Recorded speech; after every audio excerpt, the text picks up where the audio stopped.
Sa pagsapit ng ika-4 na State of the Nation Address ni Pangulong Ferdinand Bongbong Marcos Jr., inihayag ni Representative Paulo Duterte ang kanyang kritisismo sa talumpati ng Pangulo na ani ay walang laman ang aasahang sona ng Pangulo.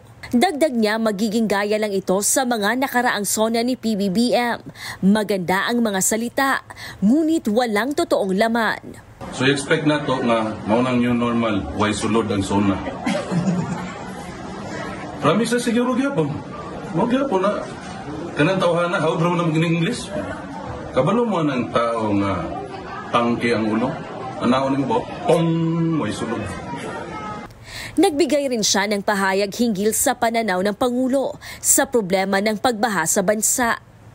Dapat siguro dili yung nanantubag. Dapat permi ang gobyerno, ang public servant is always ready kung na yung anak na mutabang sa mga tao.